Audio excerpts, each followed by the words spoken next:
جو مرشد تھے ان کی نصیحت کا اثر ہوا کہ انہوں نے فوراً سے ناپ تول میں کمی چھوڑ دی، اور جب ان کے مرشد نے ان کو کہا کہ آپ ناپ تول میں کمی نہ کریں، انہوں نے وہ بھی چھوڑ دی، اور جب انہوں نے کہا کہ اپنے باٹ اٹھا کر دریا میں پھینک دیں تو انہوں نے وہ بھی دریا میں پھینک دیے۔ تو اس سبق سے ہمیں دو طرح کا اخلاقی سبق حاصل ہوتا ہے، ایک یہ کہ کبھی بھی کسی صورت میں بھی ہمیں ناپ تول میں کمی نہیں کرنی چاہیے، اور دوسرا کہ ہمیں اپنے بزرگوں کی اطاعت کرنی چاہیے، ان کا مطیع و فرما بردار ہونا چاہیے۔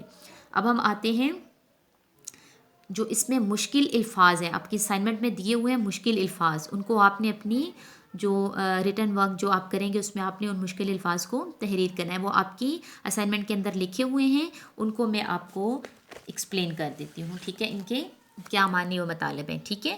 اس میں آپ دیکھیے مندرجہ ذیل الفاظ کے معنی لکھنے اور یاد کرنے ہیں۔ سب سے پہلا لفظ ہے برتری، یہ لفظ نکلا ہے برتر سے، کسی کو فوقیت دینا، کسی کو اونچا سمجھنا، اپنے سے بہتر سمجھنا کا لفظ کے معنی میں استعمال ہوتا ہے لفظ برتری، ٹھیک ہے۔ جب آپ اس کو اپنی سریر خامہ میں بلند خوانی کریں گے تو آپ کو لفظ جب آپ ٹیکسٹ کے اندر پڑھیں گے تو آپ کو اس کا لفظ کا مطلب بھی سمجھ میں آئے گا، اور اس کا استعمال بھی کہ برتری کا لفظ کن معنوں میں استعمال ہوتا ہے۔ درگزر کرنا، معاف فرما دینا۔ دستے سوال پھیلانا، دست کا مطلب ہوتا ہے ہاتھ، سوال پھیلانا مانگنا، دستے سوال پھیلانا کوئی سوال کرنا، کچھ مانگنا۔ زیب تن کرنا، زیب پہننا، زیب زیبائش سے یہ نکلا ہے، تن جسم، زیب تن کرنا جسم پر کوئی چیز پہننا۔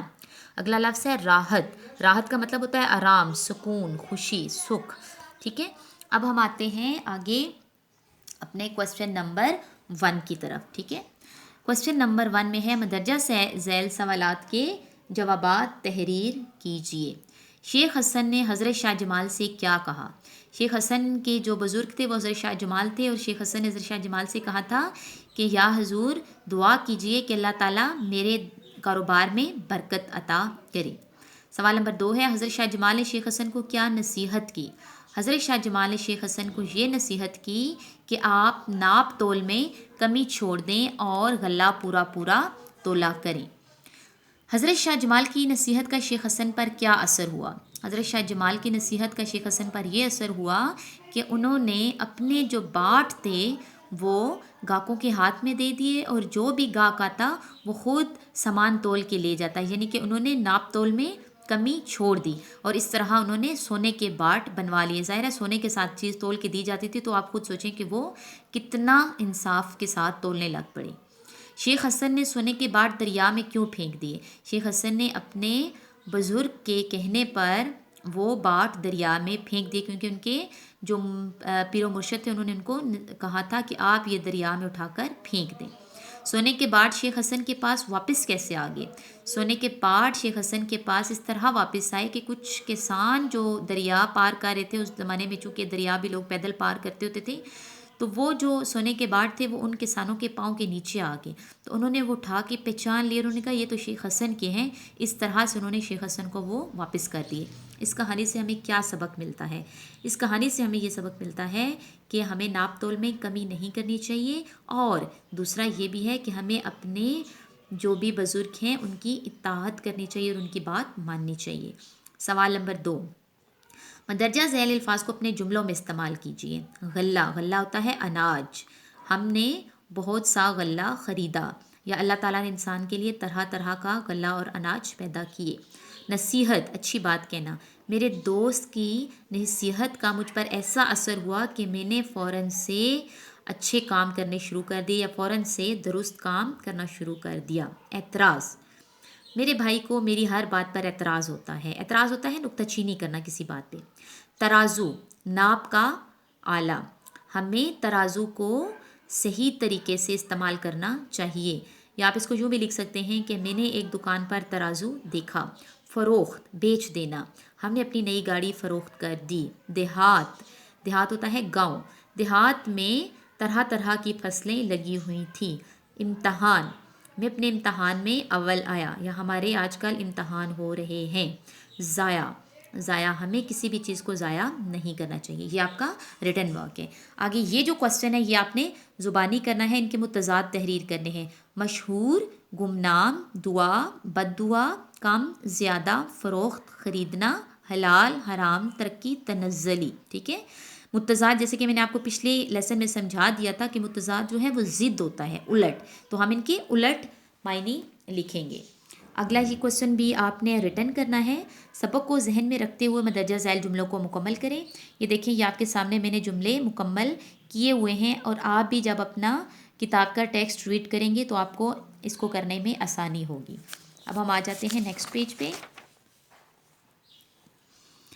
نیکسٹ پیج میں دیکھیں سوال نمبر 5 جو یہ ابھی آپ نے ریٹن کرنا ہے.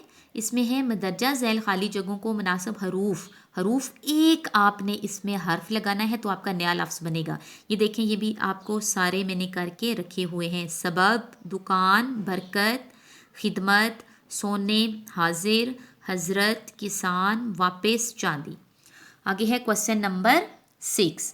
یہ تو ہے ایسے ہیں کہ آپ کی کتاب کے اندر سے ہی پیراگراف دیا گیا ہے اور اس کو آپ نے جو ہے مختلف حروف کی یا الفاظ کی مدد سے مکمل کرنا ہے. ٹھیک ہے.